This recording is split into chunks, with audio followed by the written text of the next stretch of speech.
Mga kwento ng lagim.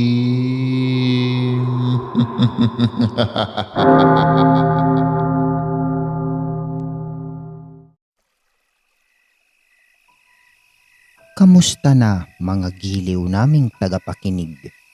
Maaari po kayong mag-send sa amin ng mga kwentong katatakutan at pwede po kayong mag-like at mag-comment kung nasang lugar po kayo para ma-shoutout po namin kayo sa susunod naming kwento. Maraming salamat mga giliw naming tagapakinig. Don't forget to like and subscribe our channel para palagi po kayong updated sa mga kwentong katatakutan. Lintik namang buhay to. Gaano ba kalawak ang islang ito? Kanina pa ako naglalakad at wala man lang ako makitang kabahayan. Saan ba nakatirik ang nayon dito? Kahit ang dulo ng gusali na nakita ko ay hindi ko mahagilap. Palatak ni Makisi sa kanyang sarili. Ngunit walang kaalam-alamang binata na hindi dulo ang gusali ang kanyang nakita. Kanina, kundi isang kastilyo ng mga mandirigmang Amazona at babaylan na kung saan hahamunin siya ng panahon sa malaking gulo ng pakikipagsapalaran.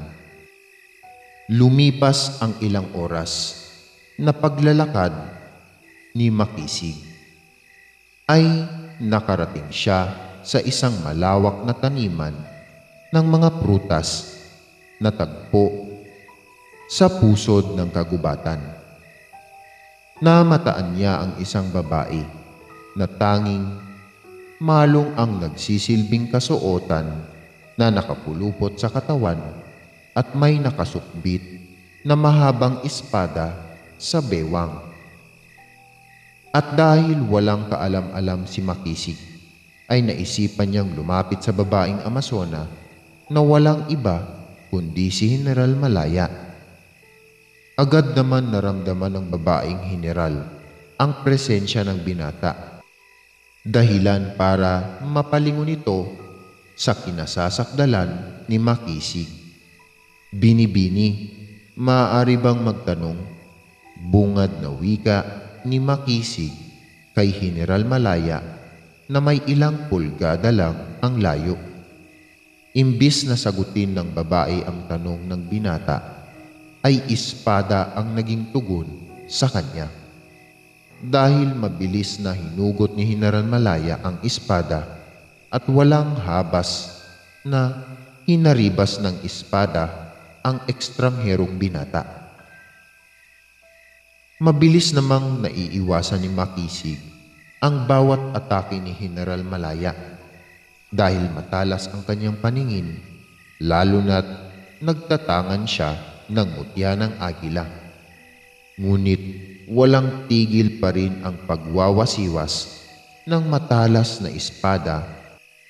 Ang babaeng General ay desididong patayin ang binata. Binibini, ano bang problema mo? Balak mo ba akong patayin? Pwede ba ibaba mo muna yung hawak mong espada dahil hindi naman ako masamang tao? Sambit ni Makisig habang iniilaga nito ang bawat atake ni General Malaya.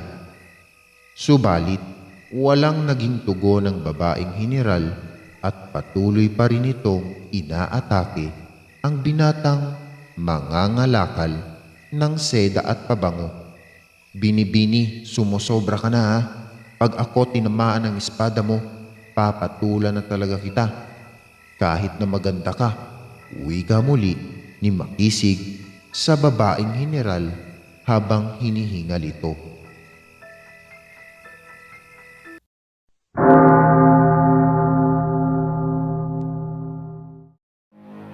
Maraming salamat mga giliw naming tagapakinig.